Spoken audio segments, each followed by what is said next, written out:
Hi, this is David Hupp with His Print Media Ministries. I realized on my last video recording with Snagit that I left out a few things, and so this will add the clarification there. First of all, you see here on this document that was a scanned gospel tract at 600 dpi in 24-bit color.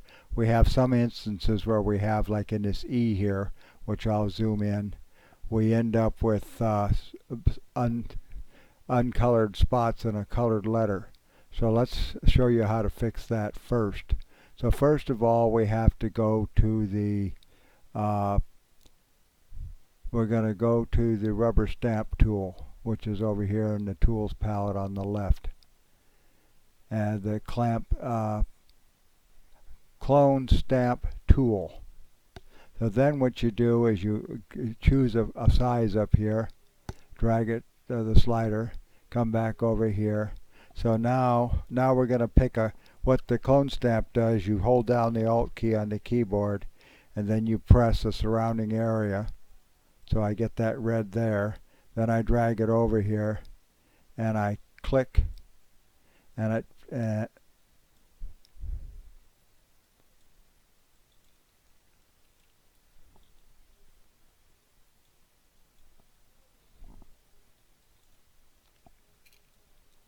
there. Now I got a little left, so I want to click again. So I'm holding down the Alt key. I'm clicking with the left mouse button, like over here, and then I move just a little bit, and I'm able to fill in letters where there's missing color. So that's the first thing I wanted to show you. The second thing is rotating. I had told you in the previous video that how to rotate something, but that was for the whole document. And now I want to clarify about rotating just a section of type, for example. So we're going to zoom out, view, zoom out.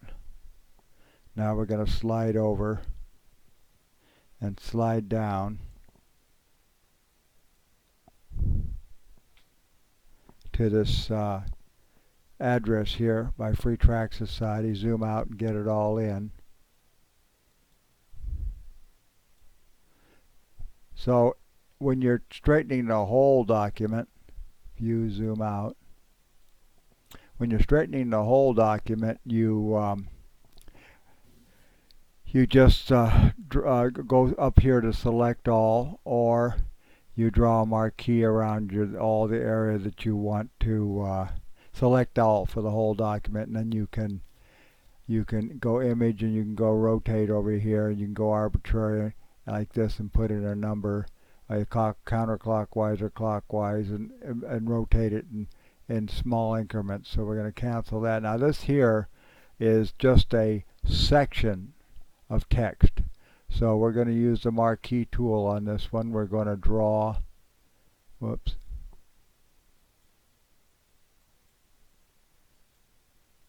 We're going to use the marquee tool to draw a marquee just to select just this text. Now you don't, if I tried to rotate this now by image rotate, it would rotate the whole document. We don't want that. But you can see this by this blue line here, it's a little bit off. So in this case, you go edit, and then you go transform, and then you go rotate right here. Then when you do that, you noticed you get a different kind of a box around the thing. So what I'm going to do, if you notice when you put this, you draw your mouse cursor over to the corner, it makes a double arrow. So this, when you click and you move this up or down, it twists the text like that or like that. So what I need to do is carefully just twist the text just enough to get it right about there. Then you can double click and it keeps the setting. So that's how you do that. And now another issue I forgot over here is this issue of adding text. where you find out that the best thing you can do to get clear text is take a graphic arts negative and scan that and invert it, but that requires a scanner that costs like $3,000 to you get really sharp text, but it's all black, and you'd have to convert it to color, which I could show you how to do. But in this case, we don't have that scanner, so we're using a printed copy from which we made this here, what you see. And now we want to add some text. We decided, or I decided, I made this Dear God here I put below the up above there, and this one right here in blue. I was able to make it, and if you zoom it in, you can see possibly that how when you zoom it in, how much sharper that is than that up there. That compared to that up there. So you get a lot better result and a lot smaller file size when you convert, make new text, and you can make new text in Photoshop. So let me zoom out, and we'll zoom out again. Well, I guess we can move over a little bit. We're going to make, yeah, I'll zoom out one more time. View, zoom out. Okay, here we go. Now, one thing we're going to want to have when we're working with text is over here under Window, you go down and make sure that the character tab is checked. And that'll include the paragraph, or there's a paragraph and the both of them are checked. Okay, so I'll show you what happens. I'll drag these on my second monitor. We'll drag this over here, the character and the paragraph. So the paragraph allows you to indent and do other things. This allows you to choose your point size of your type and the type of style of type. I recognized from experience that the previous type in this document was 9-point Times New Roman regular. So I was able to, this should be on 0 for the spreading. You can spread the type, you can make the type wider. And so I'm going to, what I didn't tell you is how you get this color blue over here. You can see down here that this Free Tract Society was probably printed in a reflex blue ink on a printing press, so which made this document what we scanned to get this. And so we want to try and match that color, and there are two ways to do that. One thing you can do is you can follow what's called this Pantone matching system book if you have one, but it costs about $80 new, and it has for each color that you match with the color you want, it has a number, and it tells you how to mix the number if you're mixing inks for a printing press, and if you're not mixing inks, you can pick that number in Photoshop and bring it up. So what we're going to do over here in the Tools palette, we're going to double click on this the two overlapping white and purple there. So the one way is to, this comes up here, the color picker, and you just pick a color that you think is, normally this is black and white over here. So you pick a color that you think is, you want, and then it appears the current color and the new color, and I picked a color that's pretty close. And the other way to do it would be to go down to the color libraries, and here's the Pantone colors that I showed you in this book down here, that book right there. So here you'd be able to, I thought a reflex blue was going to do it, so I had picked this, but then I found out that wasn't the right color. So we're close enough. So now now we know how to pick our color, and so I'm going to go ahead and make a text box now so we can type. What we're going to do is we're going to be retyping some of this text over here and making it in color.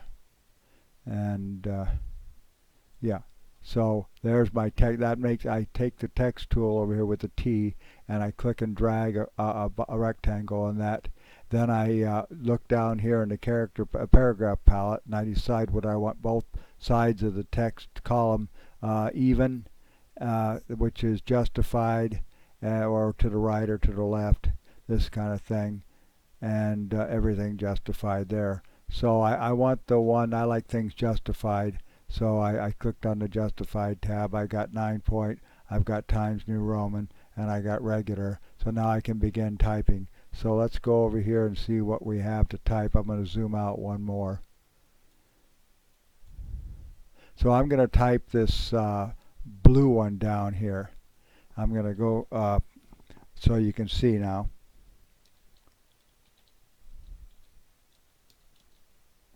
It didn't do the blue because I didn't have, actually it did do the blue, but see the blue is so dark as a reflex blue that you can't tell that it's blue. So, but you will see that it does justify when you get over to the other end.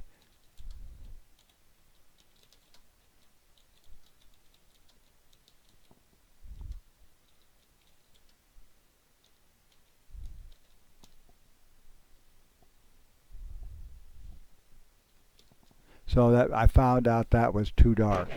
So let's try to pick a lighter color. We're trying to match the color we can't change that's already down here. So in that case we double click over here, and then we go to the color picker libraries right here, and we go up somewhere around here, and now we got a lighter color, but it's not very purple. So maybe we should slide up and see if we can get you can slide this here and get a little more purple. Now we got a more of a purple color. So let's go OK and see what that does. Now we got a purple color. And this actually, because I had it highlighted, it became the purple you see down here in the bottom of the tools palette. So let's see how that looks. I'm going to go back to the arrow key on the tools now and deselect that. So that's pretty close. So that's how you make, you type in your text, and if you want to change the width of the text,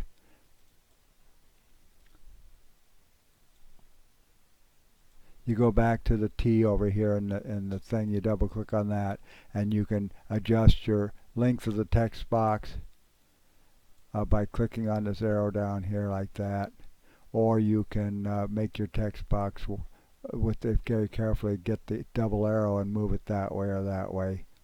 So that's the second thing I wanted to tell you, how you pick your color to try and add new text, which is a good idea if you can, to a document that already had text, but the text was so bad that you just wanted to replace it. So then when you're ready to move the text into place, the text goes on its own layer. Let me show you over here. This over here in my other monitor is the text layers palette, and there's the text. If you have the text thing selected like that, then you can have the arrow key and you can drag your, you should be able to drag, well, it'll have to be on the text there. Let's see. Text layer, and then I can be on the move tool at the top of the tools palette allows you to drag your text around, compare the length. If it's not the right length, like this is a little not quite as long as that, so you'd go back over here, go back to the T, you'd click on this again and make your text box a little longer, and then you'd be able to go back to the arrow, go back to the move tool, and you'd be able to check it out again and see it's still not quite as long as that. So by experimenting, you get it what you want it, and you can move it around with the move tool up there. So that's how you do that. And then I'd like to perhaps show you how you can replace a letter in a document. This is what a negative, this right now is what a negative looks like when you try to scan it without the proper scanner. You can see how much clearer the text is, but it needs to be reversed. So what you would do, you would scan it with a backlit scanner, and otherwise you don't get uniform text. And then you would go image adjustments and go invert, and then it would go like that. And then you would have you can see the main text is pretty sharp. Some of this is sharp, but it's not uniform because it didn't have a backlight in the scanner. And then you'd go up here and you would go image adjustments and levels, and you would be able to use your sliders over here to get that background out like that. And then you take the other background out with the eraser tool over here in the tools palette. First you OK that, then you get your eraser tool and you'll be able to increase the size of the tool over here, and then you'll be able to go around like this and get all the unwanted lines and stuff out. But I'm going to show you how you can change every negative you would scan, which gives you the highest quality rather than scanning a printed tract, is going to it will all be black. So you're going to need to, if you want the normally a tract like this, I would print maybe the little men or the main title in the reflex blue color. So let's go over here to the, it's in grayscale mode now. See, image mode, grayscale. So you're going to go image mode because you can't put color in a grayscale document. We're going to change the document to RGB. And now it's already got a color in there. So let me click on that color. And I'm going to choose, in this case, color libraries. And now I'm going to choose something lighter than reflex blue, like process blue, because the reflex blue was too dark. So we're going to choose that blue there and go OK. Now that blue is down over here, and now we're going to take the magic wand tool up here. And I click on that in the magic wand tool, and we're going to blow this up a little bit with a magnifier. And we're going to take this O right here, and we're going to use the magic wand tool, and we're going to have a tolerance of 100 up here, and we're going to click on the thing, and there we got the whole thing selected. And then you have things in this palette right here for adjusting the edges and the feathering. I put 0 feathering and 100% contrast, and so we got that. Now I'm going to close that down, and now we're going to go back here with the magic wand tool. We got this selected. Now we're going to pour in our color, and the way you do that is you come over here to the paint bucket tool, and you go paint bucket tool, and now you put the paint bucket over the thing that's selected, and you're able to click in your letters. And if you want to get all the letters, then you would go select similar right here.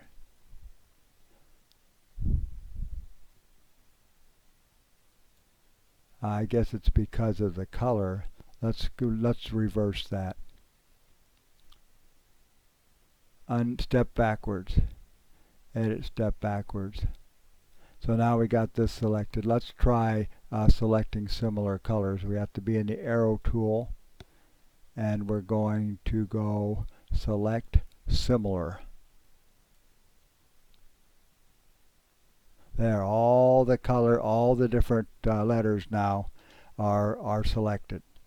So now we can take our paint bucket tool, and we can systematically, one by one, click on each letter, and it will pour in the color. Even the images up here, you pour in the image. So that's how that works.